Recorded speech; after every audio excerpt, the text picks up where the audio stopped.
Hi and welcome to PolyOriginals with Fiona Abel-Smith. So for today's tutorial I thought we'd do a fun little tutorial showing you how to do these brooches or pendants, whatever you want to make them, in polymer clay. And this all came about through our local group deciding that they wanted to do what they called polymer clay painting a couple of months ago. Now by painting simply meaning creating a realistic landscape or picture in polymer clay. So I thought before I do the video and the tutorial I'll just give you a quick bit background as to how I came to this. One of our members, a lady called Jill Curran, does the most amazing house portraits, and it was through people seeing her work that they decided they would really love to have a go at doing this painting technique. So I then looked online, came across quite a few videos of people doing painting. There's some fantastic painting, polymer painting artists out there. One in particular who caught my eye was Monica Bukovics, who is Artistic Variations. She does loads of YouTube videos, journal covers, all sorts, very, very good. And watching her, I sort of thought, well actually this isn't too dissimilar to what I did many years ago. So if I take those out of the way, many years ago I started doing work which I sort of call Pietra Dura. So this is actually a box, so I don't know if you can see the design on that. Now the whole of that design is done in polymer clay. So the butterflies, the orchids, tiny bits of polymer clay, and as I say it's a box, so every side has a different picture. And I started doing this after I was inspired by the work of Sue Heeser, who was one of the founder members of the British Polymer Clay Guild. So those are all the sides. I'll leave them on there for a second. So what to say this is a box. So it's completely made of polymer clay.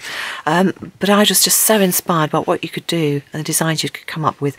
But these are all completely flat. And I didn't really think about it as doing anything in the form of painting. I just thought about it as being Pietra Dura work. But having watched, say particularly the YouTube videos by Artistic Variations, I thought I'd have a go and make it slightly more three-dimensional. So this was my first go, using purple colours and very reminiscent of paintings that I do. So I had a go myself, and that's what I came up with. And then during that day I decided I had some leftover clay in those colours, so I did this brooch, which has inspired the tutorial I'm doing today, because I've had a lot of comments on this when I posted the picture online, and also when people saw it when I was at Polymania in March this year. And I had so many comments I thought, right, I will do a simplified version. So this is what we've got today. So this brings me back to the two I showed you at the beginning. I'm going to be doing the pink colours today because that's what everyone seemed to like, but I've just done the green as well to show you that you can do it in any colour combination. And this is going to be a complete tutorial step by step, showing you how we end up with this sort of look. So hopefully you'll sit back, watch and enjoy, and I'll catch up with you at the end. So for today's session, we've got quite a few bits and pieces we need, so a few more than I normally do on these tutorials, but still not too bad. Most of the normal stuff. So apart from pasta machine, wet wipes and tissues, which are normal things you need, you also need a tissue blade, some form of craft knife,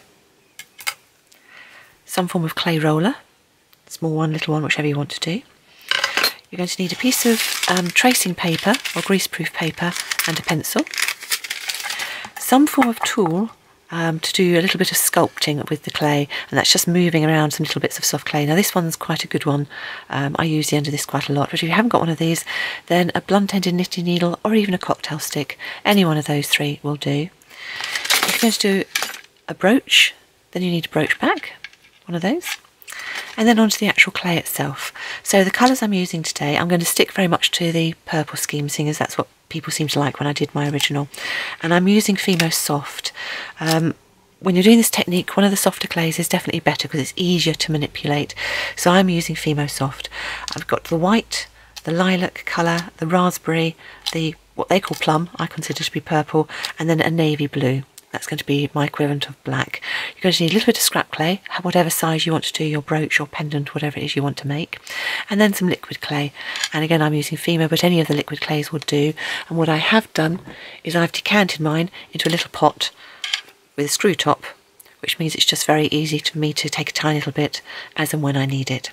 And the final thing I'm going to be using is one of these measuring sheets, and it's the same one as I normally use, freely available from www.printablepaper.net, and this is a 1-inch measuring sheet, and I'm using it just to work on, not to actually measure anything really today. So that's it. So we'll start the process.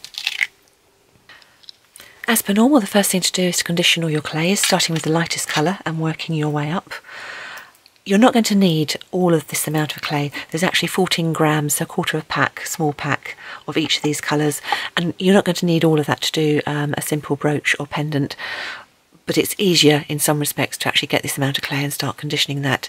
I usually find when I work with conditioning clay, quarter size small blocks is a good size to work with. So I'll get all those conditioned and bring you back when I've done that. Okay, so I've conditioned all of my clay, starting with the white first and then moving up through my colours and ending with the dark blue. We're not going to need this one till later, so I'm going to put that on one side. And we're going to make a Skinner blend, and I'm going to make it from the white through the lilac, through the raspberry and then through to the plum. But I'm going to do it in a very simple way because I don't want much in the way of width of my Skinner blend. So I'm going to take half of each of these colours and I'm going to make the white into a very roughly, you can see I do mean roughly, triangular shape. Shove the lilac next to it, shove the raspberry next to that, and then put the purple on the end and shove that roughly into a triangular shape. So you can see we've still got the elements of a Skinner blend but done incredibly roughly. So I'm going to take my roller and just give that a little bit of a roll in the direction that we're going to be doing our Skinner blend in. And as per usual with the Skinner blend, we're going to be folding bottom to top, and this time, because there is a slight difference in what we're doing in the Skinner blend and you need to do something very particular with the Skinner blend, I am going to take you over to the pasta machine so I can show you what I do with that. And what we're going to do, we need 2 Skinner blends for this technique, one for the background sky and one for the water, and we're going to do them both in the same sitting by using the pasta machine. And I'll move the camera position now so you can see that. Okay, so these are quite a decent thickness, and I'm going to put my pasta machine up to setting number 2, and on mine 0 is the thickest setting and it goes down to 9 as being the thinnest. And what I'm going to do is I'm going to put it up to the pasta machine. I'm just going to straighten the sides slightly, push it into more rectangular state, and I'm going to use my hand, and as it goes through the pasta machine, so I'm going to collect it in my hand underneath because I then know to fold it immediately top to bottom. I'm also going to flip it once in that direction. I'll do that a couple of times. Top to bottom, fold, flip. Top to bottom, fold, flip. And what I'm trying to do is I'm trying to make sure that I end up with all of a little bit of white on this side and then a nice blend all the way through. Now the reason you do the flip, for those of you who've watched my tutorial on Skinner blends, you'll know the reason why. It's as a result of the lovely lady Sarah Shriver, who was the first person I knew who suggested to do the flip, because although you think the rollers in your pasta machine will be completely symmetrical, they tend to do either that or that. So if you don't do that flip, what you end up with is a big piece that goes out like that and comes down like this, and a misshapen piece. And what we're looking for is a rectangle. Now the other thing you'll notice is that as I'm doing it, I am abutting it quite hard up to that side. I know my arm is going in front of it each time I do it, so apologies for that, but there's no other place to put the camera and do it in the way I do it. But what I'm doing is I'm pushing it up to this side because I don't want it to grow too long. I want it to be quite a short Skinner blend for both the sky and the water. And I'm making it short, and even to the extent that I'm actually pushing it and making it shorter. So can you see it's about here on the pasta machine at the moment, it's probably just over half. But if you literally, I'll do it with that hand, if you literally squidge it up, both at the bottom and then also at the top, as you do it, you end up with a thinner piece. Now you can, if you wanted to, put things on this side of the machine to make sure it's only going to stay that thickness, but I want this to go really quite thin, so you'd have to keep adding things. So I find it easier just to do it by hand and literally, as I say, to push it over top and bottom each time I do it. You've got more control about what you're doing and what the blend is doing by doing that. So each time just folding it top to bottom and pushing it back through. And you can see the blend starting to come through, but we are keeping it nice and short. Now if your piece becomes very long, and this has now got quite long, put it up to a thicker setting on your pasta machine. And that's why I didn't start at my thickest. I started at 3 settings down, so I had the choice of going up to 1 and then up to 0 if this piece gets too long. Of course you can also just chop it in half, so you're only working on half of it at a time rather than the whole thing. So keep working through. I'll just do that a couple more times and stop talking so I can concentrate on what I'm doing.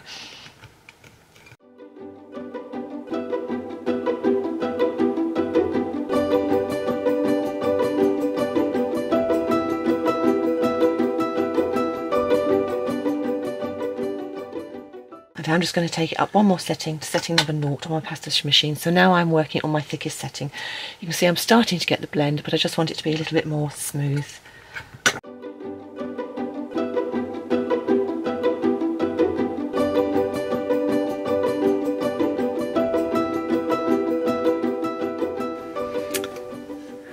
Okay, so I think I'm probably about there for the sky. One thing I didn't mention, the reason I put the raspberry in is because it just adds a bit of warmth into the blend. If I'd just done the lilac into the purple, it would have been quite a cool blend of purples. But putting that bright raspberry in just really sort of picks it up a bit. So I only need a small amount for the sky. In actual fact, I'm going to chop this into 3 pieces. Obviously not against my hand, I'm just showing you that for the camera.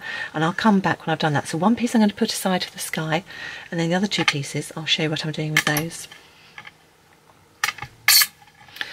Now these 2 pieces I'm going to put together like that. So I've got the white down the middle, because what we're looking for is that shimmer through the water. This is going to be the water bit. So by putting your 2 sides of the Skinner blend together, you should end up with a nice bit of white in the middle.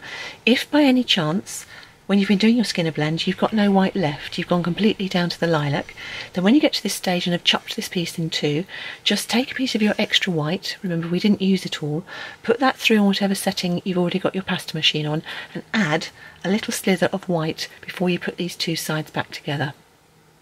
And then you'll end up with the white in the middle as well. So I don't know how much I've got, whether that's too pinky. I'll put this through the pasta machine a couple of times and see how we're going to go on. And I'm going to do exactly the same. I've got quite a wide bit here, but eventually I need to move it down to it's about that wide. So you'll see me doing exactly the same. And because I've got just a short length here to start with, I'm going to put my pasta machine back down to that setting number 2. So I'm going to put it through once on setting number 2, and then I'll start redoing the Skinner blend, constantly collecting in my hand, folding top to bottom, but flipping it round each time that I do it. Okay?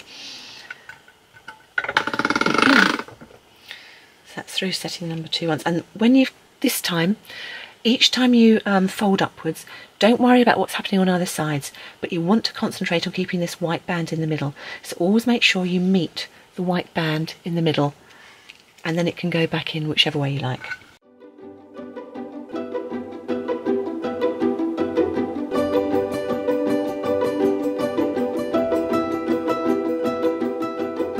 And you're not doing this for any more until you've got a blend that you like the look of. So I'm quite happy with that bit, and I'm not going to need a huge amount of it, but that's got a nice blend there, so that'll be my surface bit. So when you're happy with the Skinner blend you've got, I'm going to put this back through this way, that way in, on setting number 3.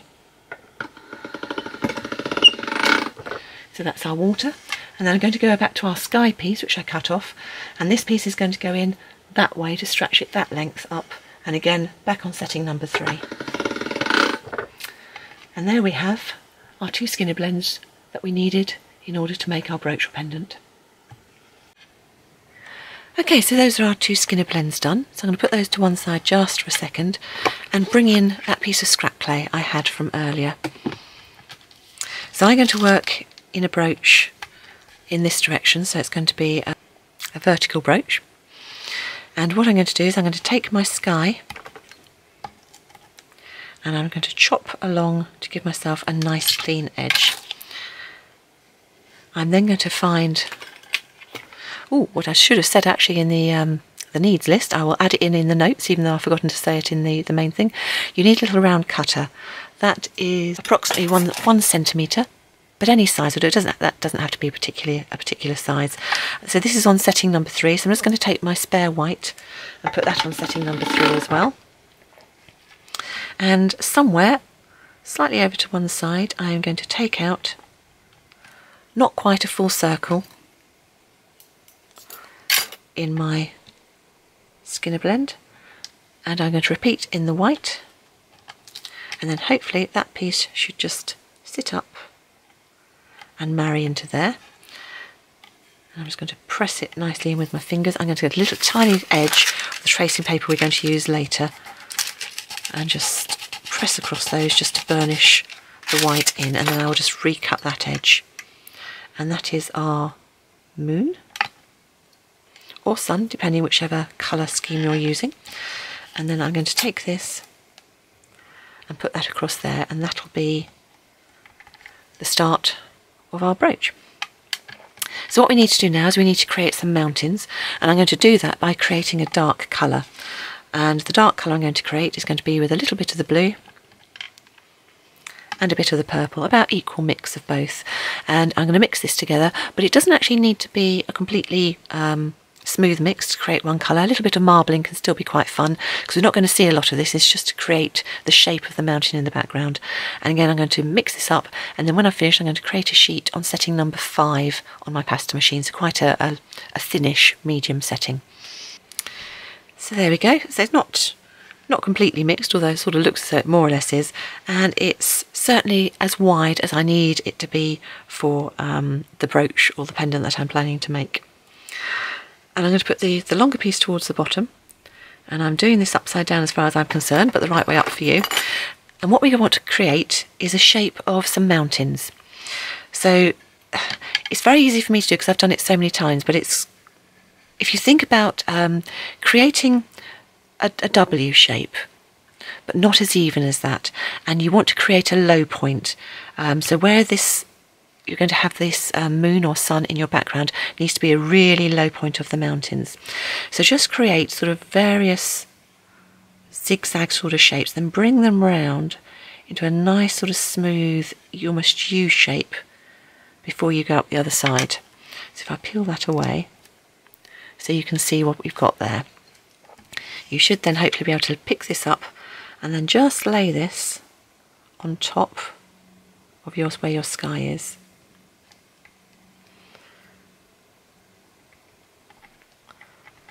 Okay, so that'll be your mountain shapes. And if you've done it too high or you don't like it, then obviously you can take it off or you can move it around slightly. I'm just going to pull that one over slightly.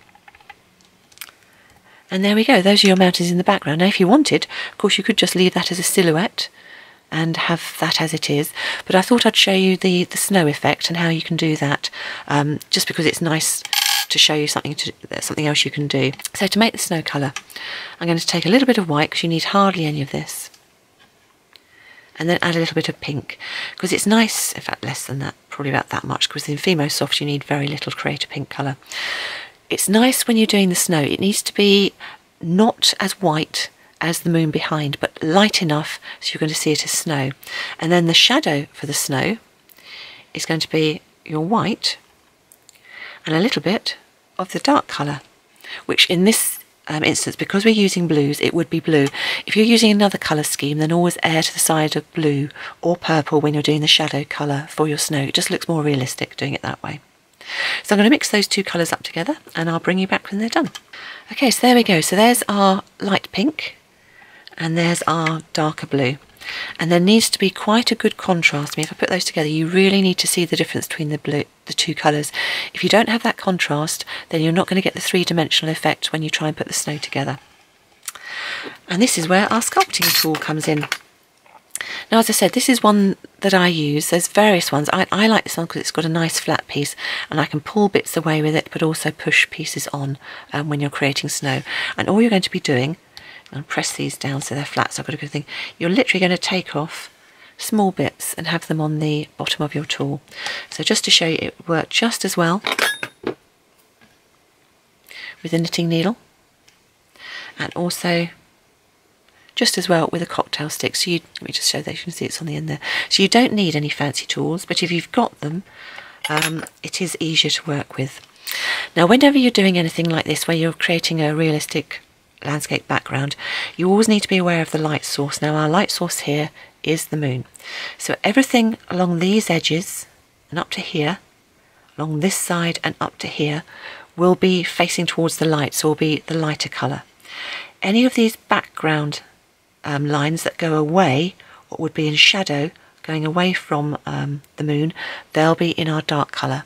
And the great thing about creating mountains is you can go as weird and wacky as you like, and the brain automatically picks them up as being mountains or being snow on mountains.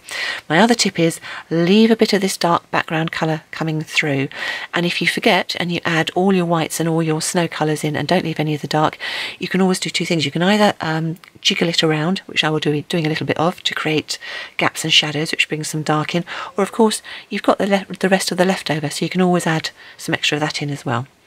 What I tend to do is I tend to do the leading edges to start with, and I do that by taking off. I'm just going to clean my fingers, because you see I've got blue and dirty fingers, so I'm just going to clean those first. So that's better. So before you start working with the lights, make sure your fingers are clean. And what I'm going to do, because I know it's going on a leading edge, I'm just going to roll that into a small bit of clay. That's quite a long piece, but that's fine. And then I'm just going to put it on here.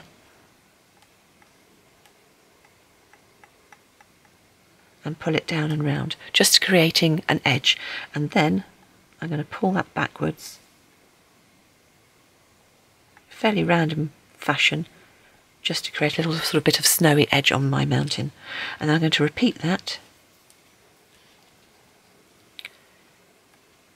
going up the other edges.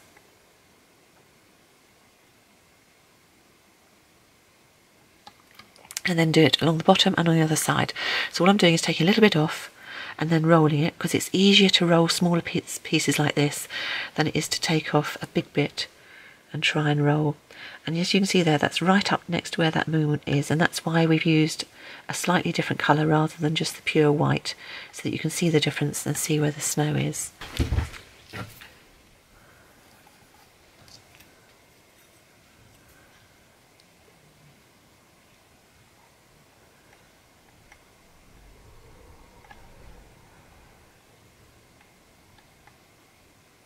And you just keep working your way up.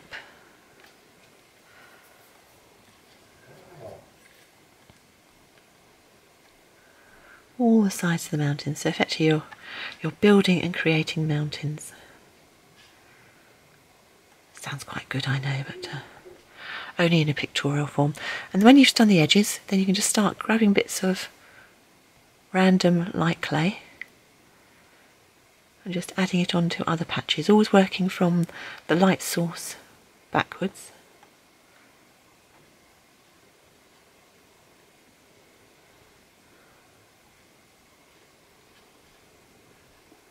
And just build it up as you go along. I always tend to think in triangles when I'm making mountains, so I'll do like a triangle, a rough sort of triangle. I mean, if you see here, I've got like a triangular shape here. There's a triangular shape here, there's going to be a triangular shape. Don't know why, it just seems to work for me, but experiment. Oh, the other thing I would say is when I started doing paintings, and the reason I do polymer clay like this is because I do lots of paintings along this format as well.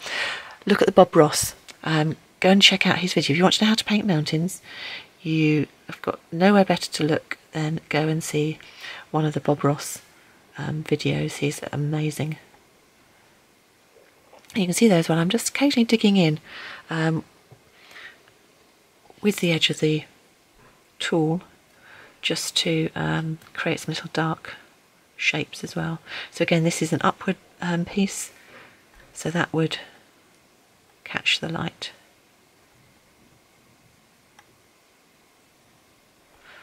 And once you've got quite a bit of the light coloured snow on, then it's time to start going on the dark.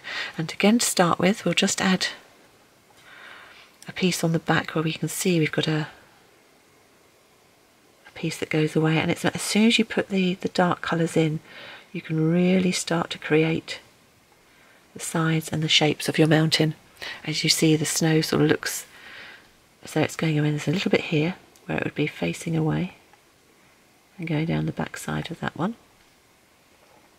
And then once we go over the back of this one, there'll be some darker snow areas going in there. And just keep building it up.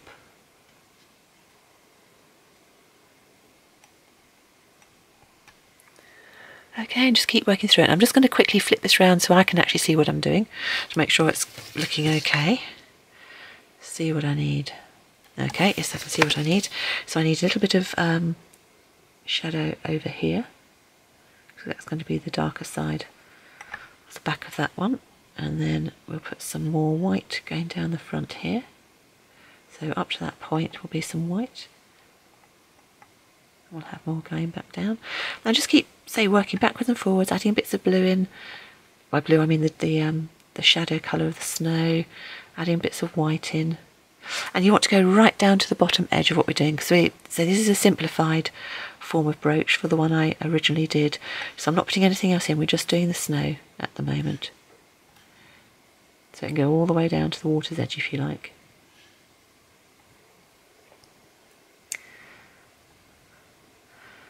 Okay, let's go a bit more white in here.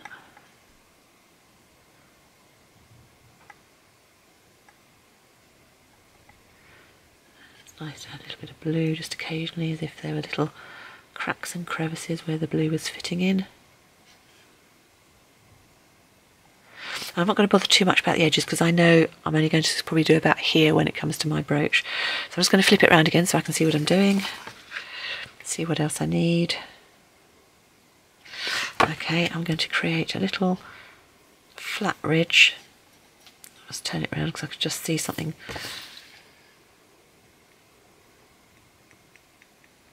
Let's just put that in there, and then I'll bring that up there just to create more of a thing, as if that mountain had a...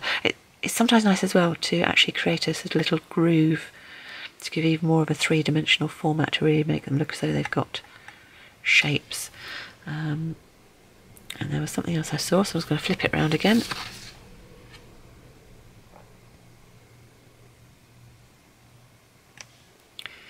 Just do a couple of bits whilst I'm facing this way, and then we'll just about be done, I think. Okay, so apart from a little bit of white in this area here, which is going to be on the edge, I'm just putting it in just so that when I cut down my shape I'm going to have something. Okay, and that should be our mountains more or less done. Obviously you can spend longer on yours and make them fancier, but as I say, if you're having any problems at all, then I really would recommend going and watching one of the Bob Ross videos. Okay, the other thing which looks quite good, and again you can do or not do depending on how you feel and how steady your hand is whenever you've got water and land meeting water, you will normally have a very, very thin slither of white or light reflected where the land first meets the water. So the easiest way to do that on something like this is to take a piece of white clay, which has got a fair amount of length on it, certainly the length you want. Actually, first things to do, I'm going to use the blunt end of my blade, and I'm just going to flatten up and make that a nice flat edge. So now I can take my white, I'm ignoring those bits of colour, because what I'm trying to do is I'm going to take the thinnest slither I possibly can with my tissue blade, and then hopefully just butt it up because it's sitting on the bottom of my blade. Let me turn this way up so you can see what I'm doing. Because it's sitting on the bottom of my blade, I should be able to push that right up against where I want it to stick to the clay, and hopefully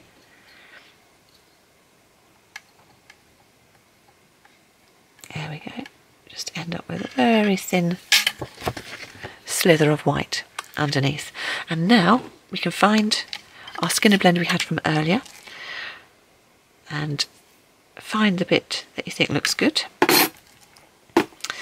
And this white needs to sit directly under your moon or sun.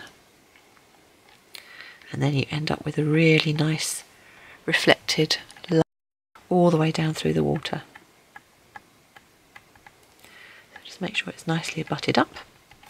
Okay, and now for a fun bit. What we need to do is we need to create ripples on the water. So we're going to do that by using the blunt end of our craft knife. So what we're going to do to start with, we are going to go from the middle outwards in one direction only. So only do half of your water at any time. You can, if you're not sure about doing this, you can always do it up against a ruler, but personally I found it in the long run quicker and easier to do it by hand and not to think about it. So actually do it fast. The faster you do it, in some respects, the straighter you tend to go. And all I'm going to do is just do loads of lines. And if some of them aren't completely straight, that's fine, because water does have ripples. Just going backwards and forwards from that middle, going outwards. If you find you've missed a bit and there's a long bit, you can go slightly slower and actually pull your blade through it. And then turn around and repeat going in the other direction.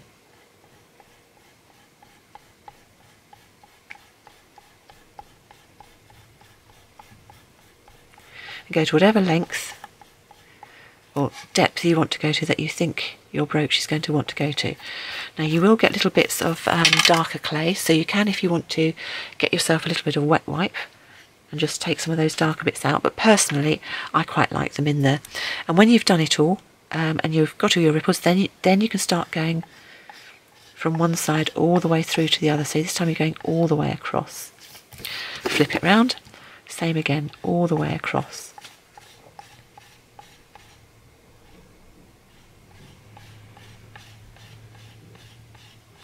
And by doing that, you end up with some really nice ripples in the water. As I say, if you've got bits of dark in there which you're not happy with, there's a few too many in there for me. I will just take some of those out. And again, if you take them out in a direction where you're going from the outside, from the inside, that white bit towards the outside, you will actually end up by spreading out the white slightly. And then you can always go back and do a few more of those if you want to. And then what I also tend to do is tracing paper, greaseproof paper, very, very gently, nothing more than just a very slight burnishing down, so you've still got all your ripples. You can still see them all, but it's just made it slightly smoother for what we're about to do and put the reeds on top. So the reeds are quite simple. We're going to go back to a dark colour. I'll come to that in a minute. But what I tend to do before I cut the reeds is give myself a rough idea as to what shape I'm going to do my brooch in. And I do this again by using the blunt end of the tissue blade. I'm quite lucky because this one's got holes in, so it's quite easy for me to see which is the blunt end. And I will curve the blade and just mark, particularly on the water area more than anything else, where I think the shape of my brooch is going to go. So I might do something like that for this one. And then that gives me a rough area as to where the reeds need to go out and how they're going to look. So I don't end up covering all of this area and then chopping it off when I'm making my piece. So put that to one side just for a second. For what we're doing today, and to say this is a simplified form of what we're doing, I'm taking all of the rest of my blue clay, what we had with the dark clay we did for the mountain, and a little bit of the purple. And I'm going to make a dark colour that's going to be enough to not only make the reeds, but enough to cover the underneath of the brooch as well. So the underneath of the brooch comes over and it looks very much like the colour of the reeds on the top. So I'm just going to mix that together to make myself a brand new colour. Okay, so I put that through on setting number 3 on my pasta machine. I'm just going to make sure that, yes, it is big enough to give me my brooch back. So I'm just going to tear off a small piece of that. Put the other bit to one side for later. Okay, so tips for doing the reeds. Firstly, you're going to want to clean your hands every so often, because the more clay that collects on your fingers and thumbs, the harder it will be to pull the pieces off. So give them a clean every so often and then dry them off. And my other tip would be, don't work on too big a piece at a time. So I'm just going to take a small piece off and then I'm going to roll it into a long thin sausage. In fact, that's too big, so I'm going to do half of that. And then when I've rolled it into a small sausage length, I'm just going to take off one little piece at a time. Now, if you have problems rolling, of course you could use an extruder to do this, and you could do extruder all the way through to make it thin enough to do your reeds. But I like doing it by hand if you can. It just gives you a slightly more natural effect. So once you've got a small piece, just roll that. And I'm never too worried about how it turns out, because it's amazing how it then twists and turns all by itself. So I pick up one end and then just let it almost place itself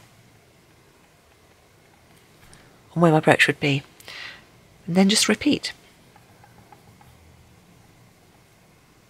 What I tend to do is to start with one or two longer pieces if I can, which those two aren't, So let me just cut myself a bigger piece, and I'll see if I can get a nice long piece. Because what you want is you want a couple of pieces that are going to go from the water up and over the mountains and go into the sky at the top. And that gives you a much more realistic feel, but also connects the background with the water and the foreground. If you don't have anything overlapping, if you keep all your pieces down the bottom, you're going to have very much separate all the different parts of your landscape. So it's one of the things that I learned quite early on is you need to have that going from one side all the way through to the other.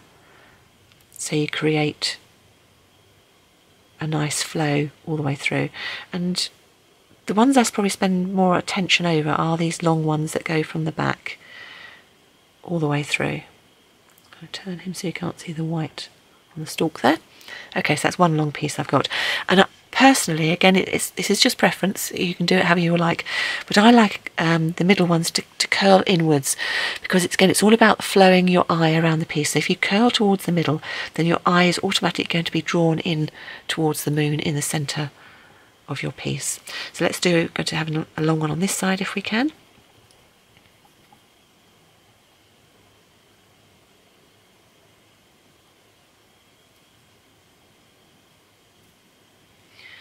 So let's see, I mean, it would be nice if this one could go even higher up.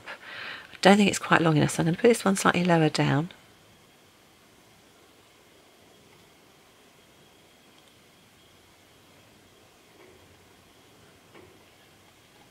You see, because I've got those lines where I was planning to cut, I know how long or not I need these pieces to be when it goes down to going out the bottom.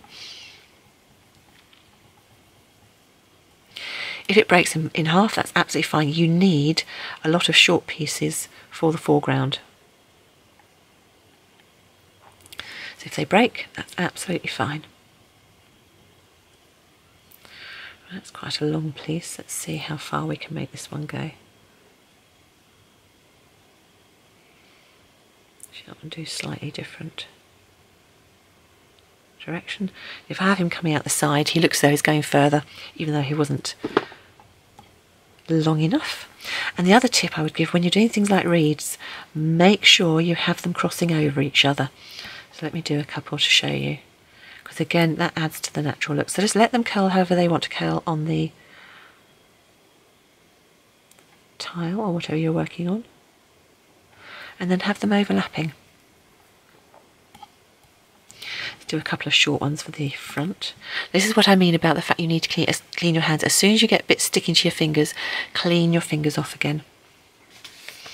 That one's got a lovely little curl right on the end. Let's see if I can keep that in there. Put him about there. And all I'm doing each time is I'm making sure the ends come past those lines which I'd put on as being my cut points. And as soon as it creates a nice curve, I will pick it up and put it on. And when you start running out of the sausage, just go back to the one you made and make yourself a smaller one. So what I'll do is I will just, now that I've shown you all the basics, I will turn it around facing me so I can see what I'm doing, and then I'll fast forward through this bit and bring you back when I've put all the reeds on.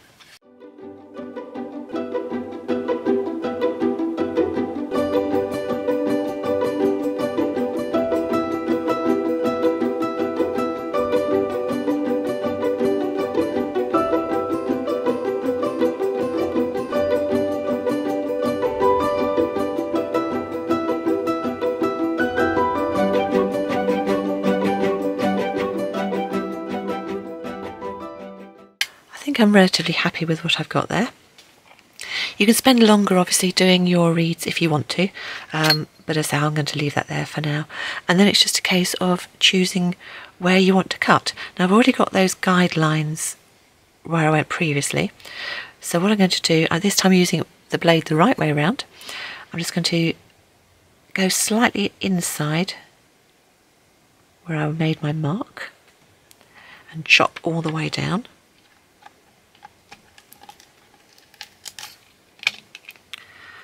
Both that side and that side.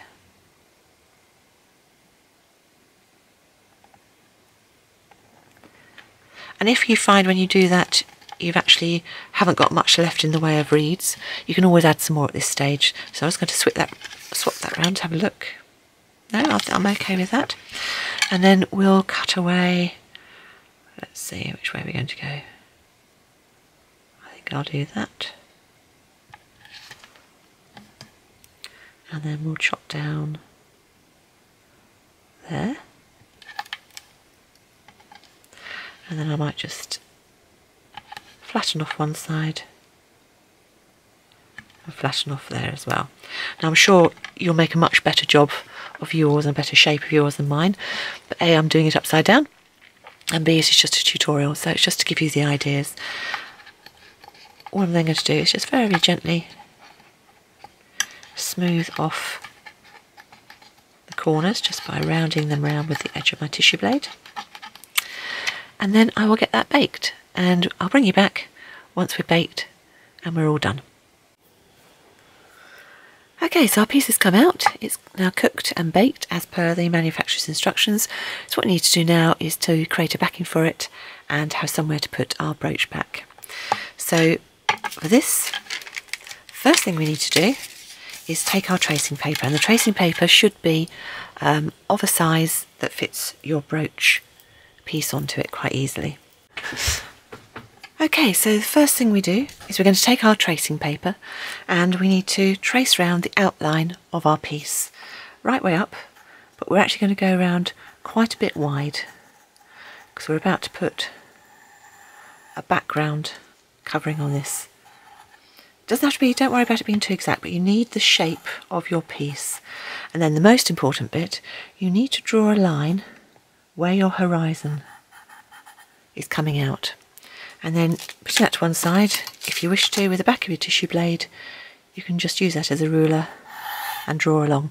The reason being, as soon as you've got a horizon line in a piece, you need to have the fixing going in exactly the right way. So once we put our backing on this, we can use this tracing paper to see exactly where we need our backing piece to go. So here's the sheet of clay I've done, and it's big enough to fit completely on the underneath of my piece, but also I've got enough I can pull it up around the side. And I'm just going to take a little bit of the liquid clay. As I said, this is a little tub that I did count mine into, just it means I can get the top of my finger. You don't need very much at all on the back, just a little bit. In fact, you really don't want too much. You don't want it to slide, your clay to slide off. You need just enough that it's going to be sticky, so the clay sticks to it. And then we're going to need, again, a little bit all the way around the edges. And the same thing, you don't want to have too much. You need enough that the clay is going to stick to it, but not be so much that it actually slides off. When you're happy you've got the right amount, I'm just going to set that down on there and wipe my fingers. And because I've got this on this laminated measuring sheet, all I need to do is just pull that off, and then turning it upside down and from the middle working outwards, I'm going to press down to make sure there's no air bubbles stuck in the bottom of my piece there. And I can start to see where the edges are, so just gently curl around the edges. And then turn it the right way up and pull your clay up, over and round to create edges.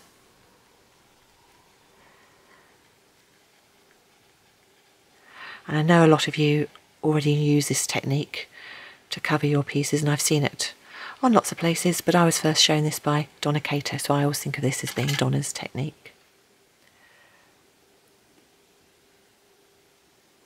And then with my craft knife, I'm just going to take off the excess. Now, I'm not going to worry too much at this stage, and so you're going to be quite difficult to do because, of course, you're all those little lumps and bumps where you've got the reeds and everything else. And I'm going to do a lot more work on the back, so I want to make sure it's at least proud of the top surface, or certainly level, if not slightly above.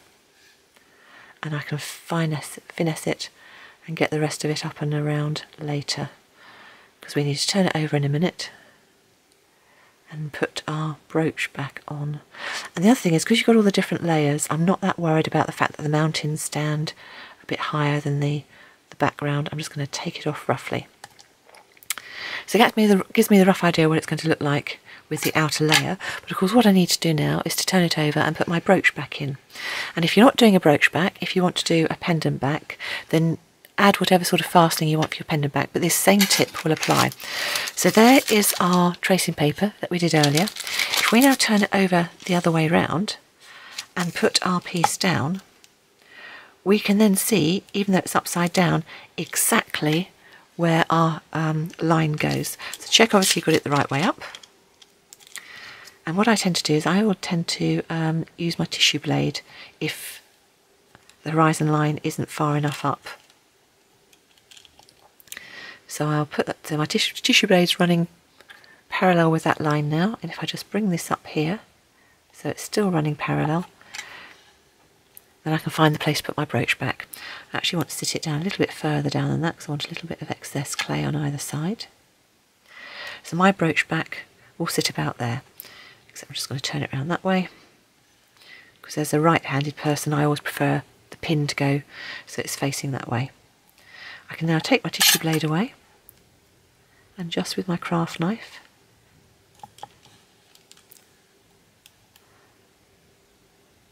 run my blade either side and down the bottom. And what I tend to do is I will just mark gently with my blade where that end of the piece goes, because this bit goes in, triangular piece. Now I'd have to say I've been doing my brooch backs this way for years, so this is, as far as I know, my way of doing them. And then I will just take off the little triangular cut that side, so it's not going all the way to the end. I then flip this bit out, and I then know if I chop off that triangular bit there, chop off a little bit there, I can then, opening up the brooch pin, that will sit in there, and that piece should be just the right length to sit back in. And because I've got liquid clay already on the underneath of this piece, I don't need to add anything more in there. And then holding it very gently with my knitting needle, I'm just going to push the clay up and all around that side, and then push it back to this side as well, and just gently using the edge of my knitting needle, I'm just rolling the clay around. So I'm going to fill all those gaps, move the clasp of the brooch fastening around, and just keep going backwards and forwards until you've really made it neat. And this is how I say I've been doing my brooch backs for years. And it's just nice to hide the brooch pin inside. Once I've done that, with my thumb, I'm just literally going to press down to create a smooth piece on the back. And it's much easier to do this with your thumb tips because you can feel the clay moving and feel when it got it nicely back to a smooth piece. If I've put lots of fingerprints in, then you can always take your roller and give it a little bit of a roll over the top. I wouldn't go any thinner than level number 3, which is the medium setting on my pasta machine for this, because you want enough clay that's going to hold that pin in place. And then the last thing to do on the back is I always fold the pin over and push it down, because what I want to create is a groove where that pin head sits, so it's not putting too much pressure on the pin. If you don't do that before it bakes, it can just put a bit too much pressure on that pin. And then I bake them with the pin actually open. So again, you're not putting pressure or forcing this out and away from the back. And having finished the back, I will then turn around to the front. And I'm just going to pull that clay up and over the sides again. And now I'm at a stage where I can neaten it off. And then with my craft knife, I will simply run it level with my surface. So when I get to the mountains, I tend to keep it roughly the same level as I had before, carefully go in and out of all the reeds, pulling off the excess.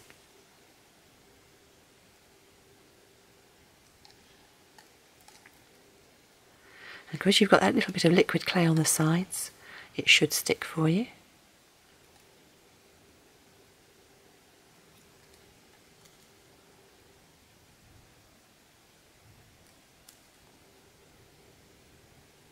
So take your time, don't rush it.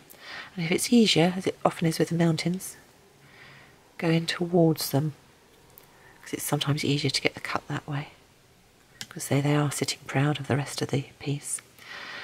And then as a final thing, on the front, I will get myself a clean wet wipe.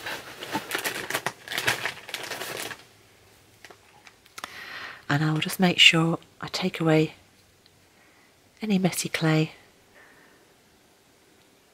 So having finished cleaning it with the wet wipe and got it all nicely neat on the front, I'll just go onto the back, possibly just give it a little bit of a wipe. Of course you can texture the back if you want to, you can do it at this stage, but I just tend to leave it blank at the moment. And there it is, our finished piece. So that'll go back and be baked in the oven again for however long according to the manufacturer's instructions, and I'll bring you back when it's finished. So there we go, out of the oven. So it's now completely baked, the brooch back's in place, and it's all done. And as I said earlier, there's another colour variation you can do, so green one, obviously any other colour variations you could do, make it multicoloured if you want to. This one, don't know whether you can see, but even though the snow on the mountains, that's actually yellow and then a dark green for the shadow colour, but even so, because you've got that variation from light to dark, it automatically, the eye picks it up as being snow on a mountain. I hope you enjoyed that tutorial. That was my take on painting with polymer clay. A good fun one to do. Slightly more involved than some of my cane work previously, but as I say, I hope you just have fun and enjoy it. And thank you very much for watching. If you liked it, please don't forget to subscribe or tick the like box. And if you want to leave a comment, that'd be fantastic. And I'd love to see photos of what you get round to doing with this technique. I'll catch you next time. Bye.